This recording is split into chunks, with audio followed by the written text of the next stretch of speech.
after all that I have shared, the irrefutable evidence about the criminality, the abject criminality, the insidious, the evil that's been done, the crimes against thousands of U.S. citizens, Pennsylvanians, who were, in truth, kept oblivious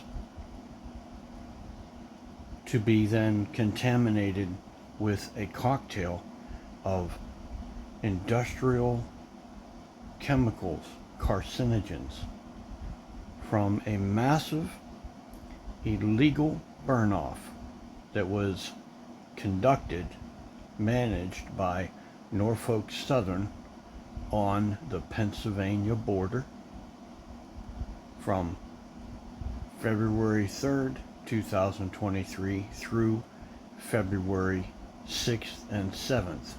For 3 days, they illegally burned off millions of pounds of carcinogens. At least 34 railroad containers that were carrying carcinogenic, hazardous materials. They worked with the Ohio authorities and they worked with federal authorities to keep it all quiet. And in truth, I have the evidence they worked with the media who supplanted the lying narrative that it was East Palestine that was the disaster, when in fact the derailment, the fires, the managed fires, meaning the burn off of all that was on that site of the derailment, it was all on the Pennsylvania border, on the outskirts east of East Palestine. Pennsylvania is east of Ohio. All of the winds from the fires blew to the east. Now, Norfolk Southern is they're handling that way. They're handling some kind of a silencing settlement that I opted out of. My name is James Cozier. I captured video that I had sent out to the media the day before they did the massive disposal, illegal burn off of everything that was left on this site. I sent it out to all the media of them burning off containers on the tracks, in Pennsylvania. From Pennsylvania, I captured the video. I sent it out, and also captured the massive, what was a fallout, meaning the burn off of the massive burn off that people were familiar with when they saw that gigantic plume from East Palestine. I captured the actually where it ended up going here in Pennsylvania, Western Pennsylvania, District 17, Beaver and Lawrence County. There is a complete record on radar and satellite imagery that irrefutably shows that none of the winds ever carried any of the contamination to the west. It was all blown onto Pennsylvanians who were intentionally left oblivious. I captured the media on time-stamped cellular video, WTAE Channel 4 Action News, sitting where I took the third video on the 6th at the junction of Route 168 and Route 51. They were sitting there, Channel 4 Action News.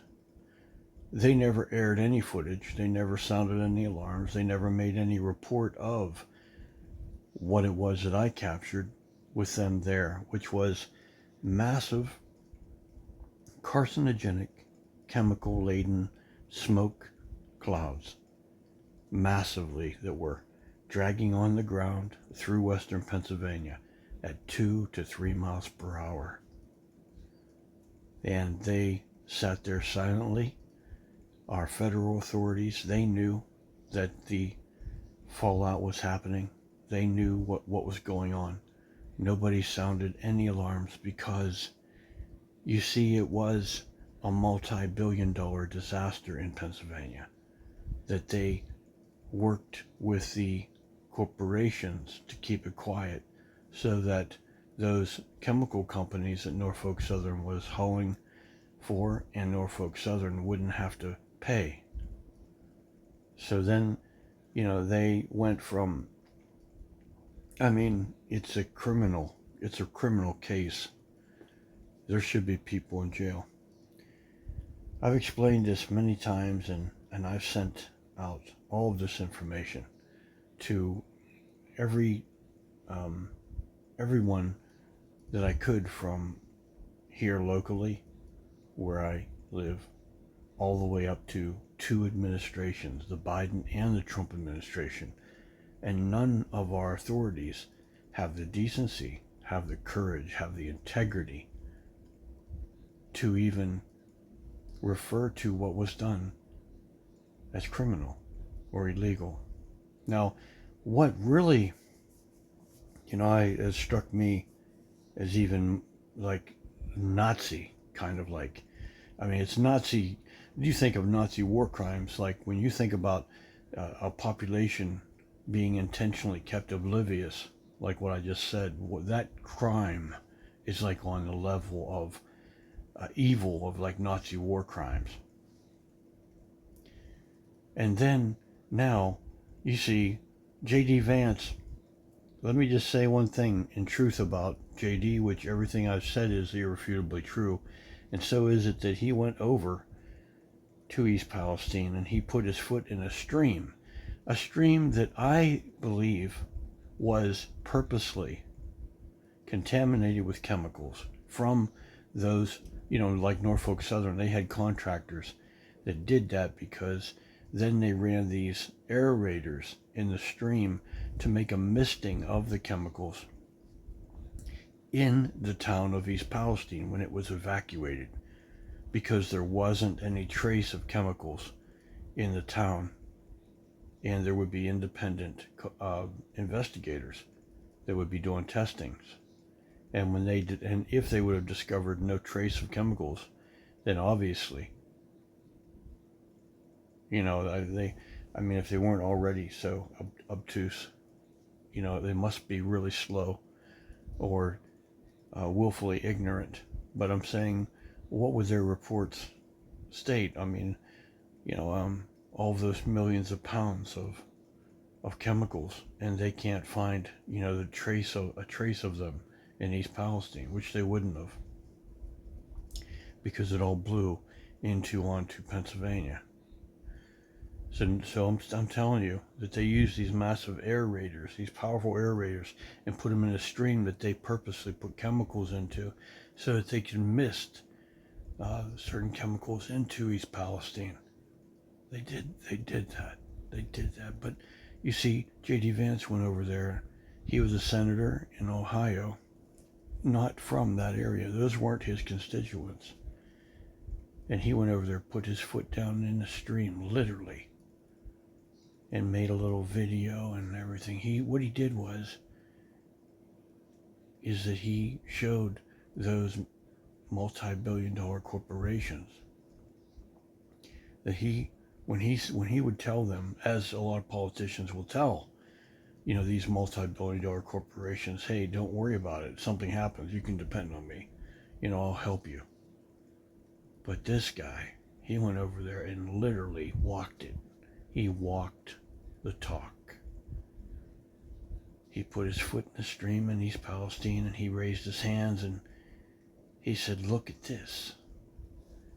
While all of the evidence on radar and satellite imagery and everything else shows irrefutably that the contamination was Pennsylvania. He went over there in East Palestine and did that. So then what did the multi-billion-dollar corporations do? Because J.D. Vance was never on a short list to be vice president for Donald Trump. if you know anything about the things that J.D. Vance said about Donald Trump, you know that he was not on a short list to be considered for vice president. But those corporations, I believe they insisted upon it after J.D. showed himself to be someone they could count on. So now he's also the one that's handling this new chapter in all of this post-derailment. I had heard that Donald Trump, in Trump's name, there was $10 million allocated for something to do with this derailment. And it was the only thing that it was referenced to was East Palestine. That in itself, was really bothered me because I had sent everything out to President Trump, and I was hopeful that, being the maverick that he can be, being that he is one that, if anyone would come up against, these multi-billion-dollar corporations to bring them to justice, he has the personality, someone that would break out and do that. But instead, do you know what the $10 million, what it looks like to me, is that it's to study. It turns the people that were contaminated by this cocktail of carcinogens, it turns the whole deal into a laboratory, and that those that were contaminated now are the test subjects where they'll be studying them. That's what the money is going towards. But you see, they're basing it like it's the people in East Palestine they're going to be testing. Well, that isn't where, if there is going to be, a lot of people that develop health problems from the exposure from the contamination, it's going to be people in Pennsylvania, not Ohio, not East Palestine, but Western Pennsylvania, District 17, Beaver and Lawrence County. The thousands of people there that were dosed to whatever degree, those will be the people that will be monitored. Of course, you see, since they strategically have positioned the disaster in East Palestine, and you can't find any report of the massive contamination of Pennsylvania,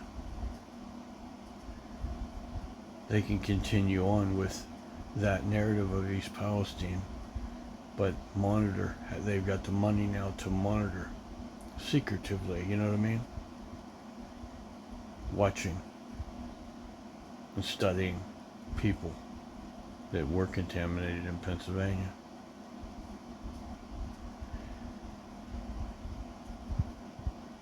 You have to listen to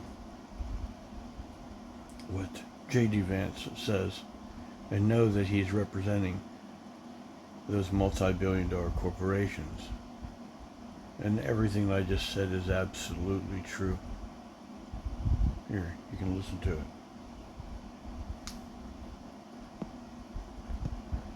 Here, and I want to take you back to something that happened early on when I was... Hey guys, Vice President J.D. Vance here, and I want to take you back to something that happened early on when I was a United States Senator. There was a terrible train crash, and then there was a controlled burn of toxic chemicals that went into the atmosphere in East Palestine, Ohio, a little town in the northeastern corner of the state of Ohio. What happened then is that people got very worried, and I've been to East Palestine a number of times, and they're very worried about what are the long-term impacts of these chemicals in the water, in the air. What effect does it have on their kids and grandkids after 5 years, 10 years, 15 years of exposure? And the crazy thing is, number one, we didn't have a good answer to that question. Science had never actually tried to understand what the long-term exposure of these trace chemicals would do to people. And the second crazy thing is that as much as I tried as a United States Senator to work with the Biden administration, they refused to do anything to actually study the effects of these long-term exposures on the people of East Palestine. Well, Well, now we have a new president and a great new Secretary of Health and Human Services, and he's got an incredible announcement. We're finally going to study the effects on these chemicals and finally get to the bottom of what effect this terrible train crash and the ensuing consequences had on the people of East Palestine. I want to start by thanking my friend, Vice President J.D. Vance, for his continued and persistent interest in this issue, which many Americans have already forgotten. On February 3rd, 2023, a Norfolk Southern freight derailed in East Palestine, Ohio. The wreck involved 38 cars carrying hazardous chemicals, which ignited and then spread in these prolonged fires. The East Palestine community members immediately began experiencing a range of initial health symptoms, including headaches and respiratory and skin and eye irritations, prompting concerns about the broader long-term impacts on maternal and child health. At the urging of Vice President, the National Institute of Health, under my direction, has launched a 5-year, $10 million research initiative to address health outcomes stemming from this calamity. This is the first large-scale, coordinated, multi-year federal study focused specifically on the long-term health impacts of the East Palestine disaster. The program will support robust, community-engaged epidemiological research to understand the impacts of exposures on short and long-term injuries. It will also support public health tracking and surveillance of the community's health conditions to help us make informed health care choices and take appropriate preventative measures. I want to thank Vice President Vance for not forgetting about the people of East Palestine, for making this an important issue, and for allowing us to launch this important initiative. This is a big announcement, guys. I'm very, very excited about it. I am absolutely delighted to make this announcement today, and I want to thank Vice President Vance and Secretary Kennedy for staying on this issue. The purpose and goal of the NIH, the mission, is to advance the health and well-being of the American people, and this is a concrete way that we're going to do that. The NIH is working to ensure that the people of East Palestine and the surrounding communities are listened to, cared for, and they get the answers they deserve. Today, the NIH has established a program to coordinate health-related research with public health department needs and clinical practice to respond to the health effects of the derailment. The train was carrying hazardous materials, including vinyl chloride, butyl acrylate, ethylene glycol, and benzene residue, and community members have experienced a range of health issues following the incident. The NIH's multidisciplinary research program will focus on public health tracking and surveillance of the community's health conditions to support healthcare decisions and preventative measures. Importantly, the program will be community-led. It will emphasize extensive, well-coordinated communications among researchers, study participants, community stakeholders, and healthcare providers, and others to provide a comprehensive approach to address the affected community's health concerns. The NIH intends to allocate up to $10 million across 5 years. The deadline to submit proposals is July 21, and we anticipate starting research this fall. Thank you so much, and so proud to be working on this effort with you guys. Thank you, guys. I want to thank the president for making this possible and thank these two guys for their hard work to actually implement this. This is a very big day, not just for the people of East Palestine, but for anybody who wants to understand the connection between the chemicals that we use every day and the effects that it has on people's health. No one has tried to do this in this particular way. I think it's going to benefit millions of Americans. We're going to know more than we knew because of the hard work of the guys standing next to me. Was that, I mean, maybe you need to listen to it as I have several times, because what I said was true. They've just turned this into a laboratory to then just monitor and study people to see what the effects are of the cocktail of chemicals they were exposed to. These chemicals, there's been tests that have been done. They act like nothing is known about the carcinogenic factors involved with these chemicals. That is a blatant lie. They do know. What they don't know is the complex, the mixture of all of these chemicals. He only mentioned 4 chemicals. When I got the paperwork from the bullshit silencing settlement that's being handled by a court in northeastern Ohio, when the jurisdiction should be Pennsylvania, since the victims of the contamination are almost entirely, thousands we're talking about, of Pennsylvanians that got dosed not people from Ohio. But it's basing it only on 5 containers, and the list of chemicals in the paperwork is something along the lines of like 20 to 30 different chemicals. There are so many of the chemicals that are mentioned. It wasn't just 4 or 5 chemicals, but this is bullshit. If you listen closely to what it is that said, if you have to turn the caption on to read it, so that you can see it. And think about just how disgusting it is. This isn't about caring for the people, that are going to have health problems. 5 years is not shit. When you're talking about carcinogens, this is something that, like my uncle, when he was exposed to Agent Orange on an airstrip in Vietnam, it took 20 years for that to, manifest when he was just ate up with bone cancer. Carcinogens can take that long, 15, 20 years. 5 years is not the meter. So everything's intentional with that, but the money is used to put things in place, not to care for the people, but so that they can study, use whoever it was that was exposed to the chemicals as test subjects, and they'll be monitored. And the people they monitor in East Palestine, they aren't going to get much from them because they were evacuated, and the winds never carried those contaminants into East Palestine. All it takes for you to take a little road trip, and you will see when you're standing on the border, where the border sign, Pennsylvania and Ohio border sign are, off of the road. Escapes my mind. It'll come back to me in a moment. But they had the road closed for nearly 2 years. But the road from Route 51 going into East Palestine, that road, you stand there on the border and you can throw a rock from the border sign and you can hit the derailment site. It's right there. It's right next to the road. And it is in Pennsylvania. We're talking about. Pennsylvania is where all of it blew into. You'll get it. I've been in conversations with people from East Palestine. Of course, they're all interested in making as much money as they can off of this, so they'll fight you. It is, whatever. It's. I don't even want to. I don't even want to. It's just disgusting. I mean,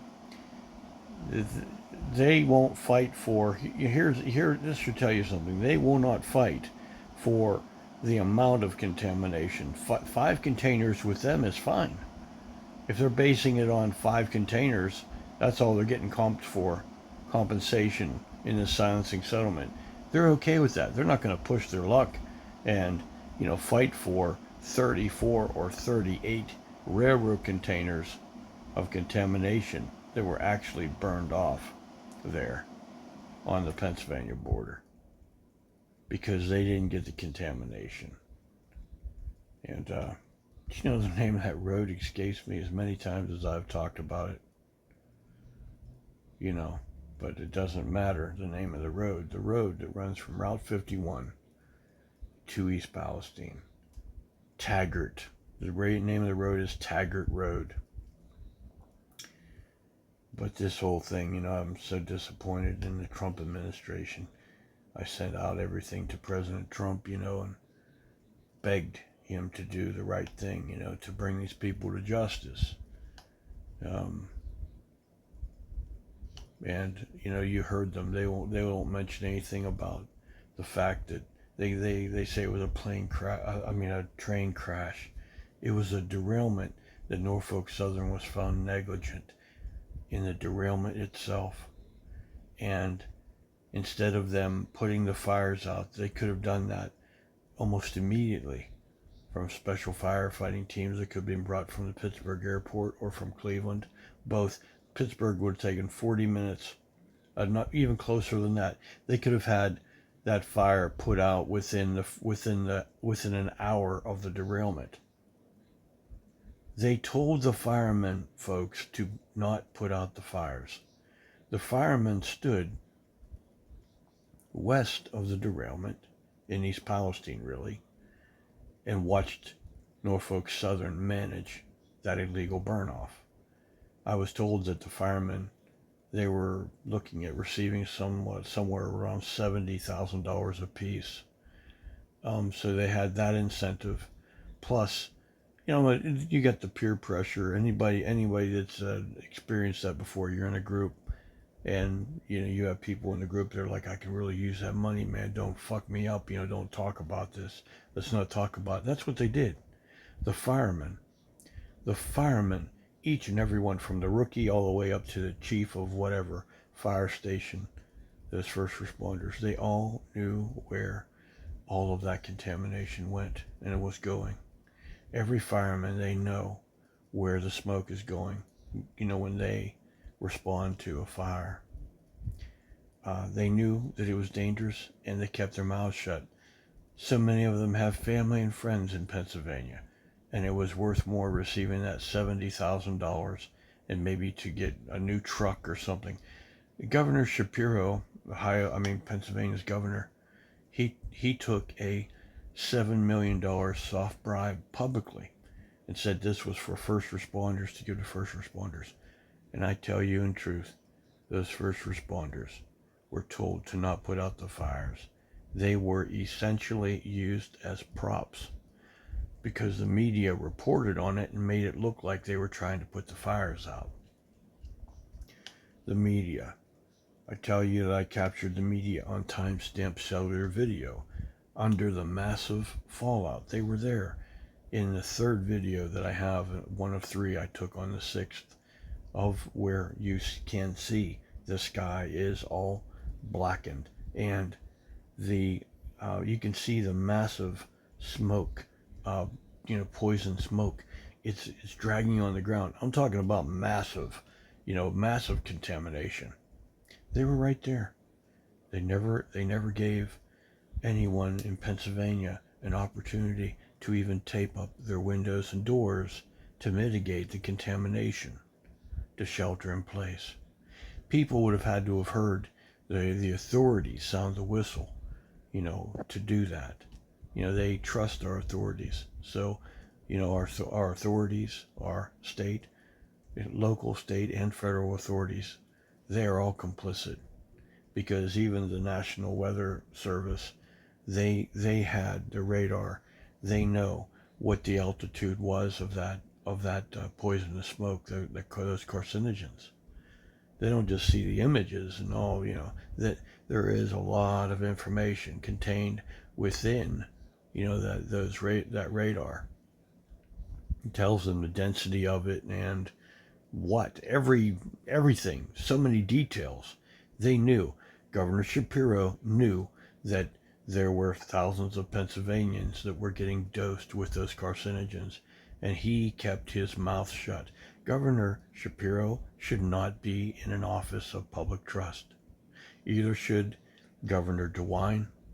Governor DeWine of Ohio, he declared a false state of emergency after the media, someone from the media, got a hold of those people that were managing the illegal burn-off in East Palestine. When I sent out video I captured on the 5th of them intentionally burning off containers, I captured it from Pennsylvania, looking down the tracks.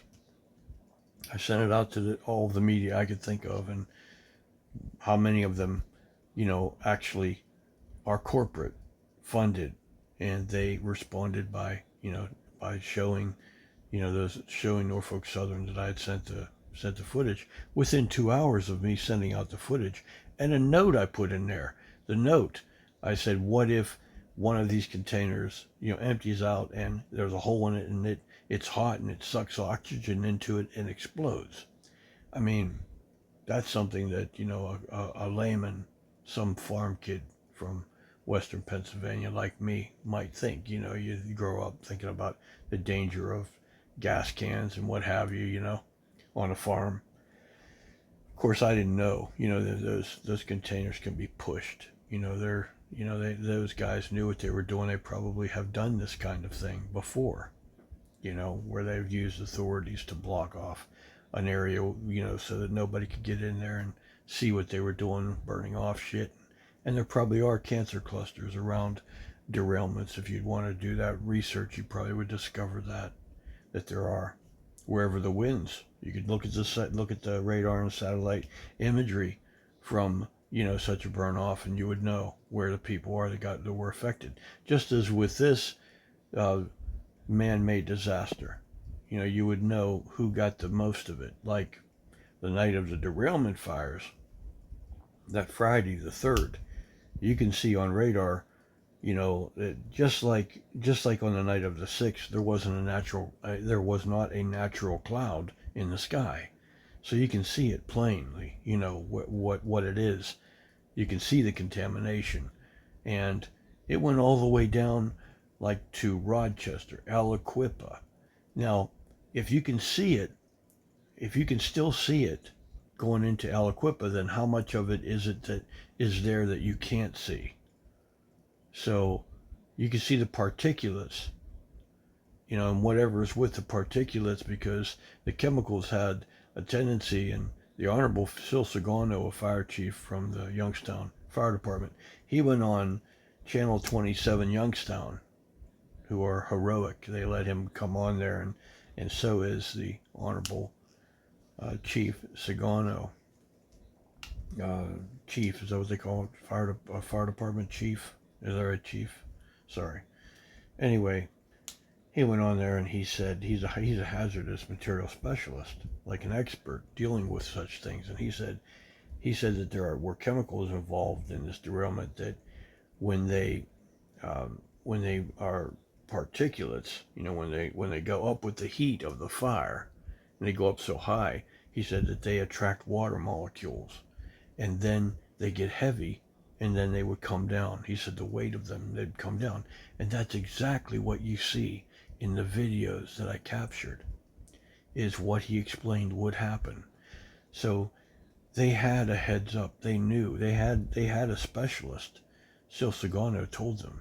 So it wasn't something by accident. They had an expert that came out and told them what would happen. They are totally, they can be prosecuted for what it was that was done, and they should be put in jail. Whoever was involved in the illegal burn off should be in jail, and everyone that was involved in the cover up, not just to censure, not just publicly castigate them. We need to put them in jail. They should do time. We need to have a precedence of lawfulness, not lawlessness, which is what we have now. Abject, the worst. This is the worst. And, it's, I have a playlist explaining more in depth what it was, in Jesus' name, what it was that I was able to see, allowed to see, what I know. And it's true. It's irrefutable.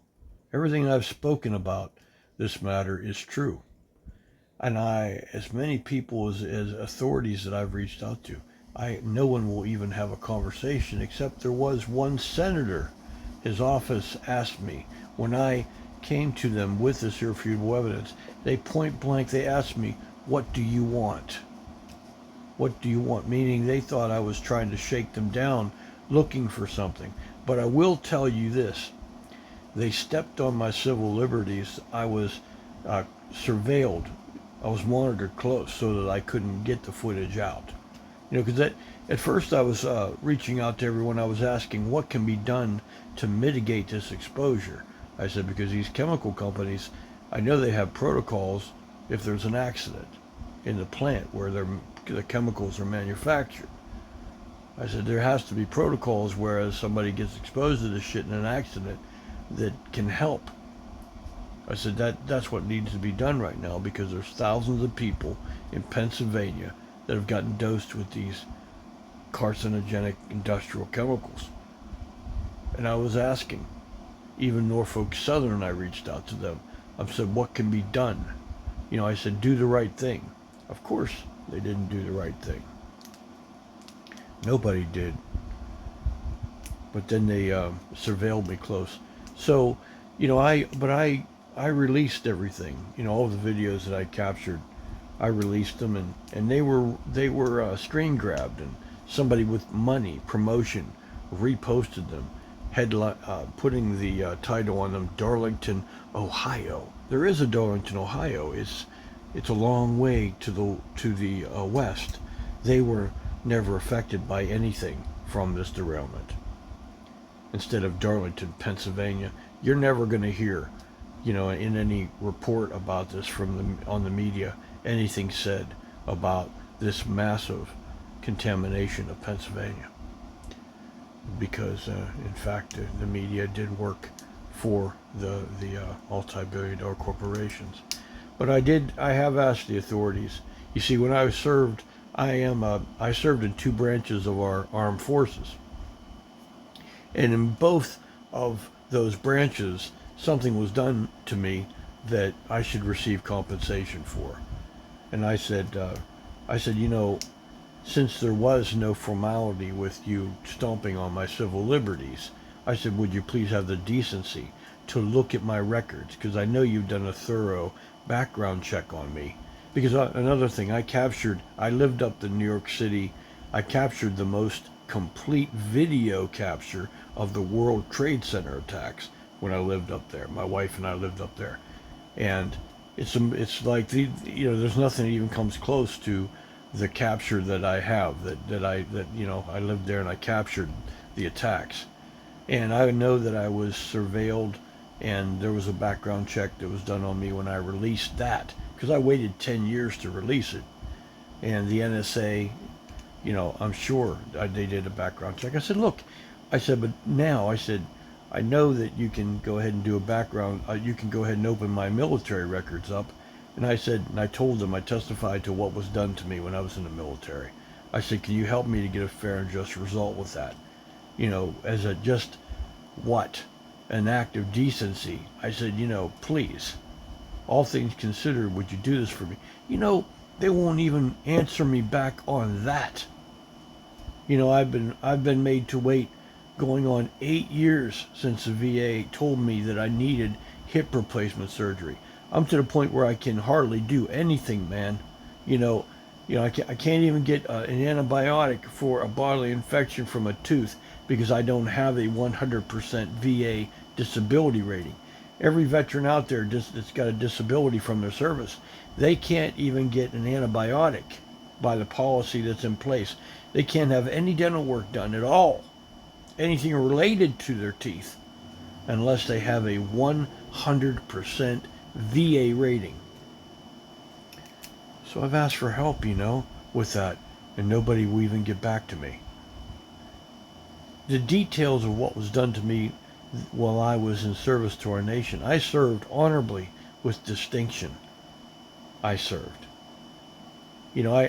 My service, another thing that happened is that I was injured while in the Air Force, and the injuries resulted in my having to have 2 spinal fusions.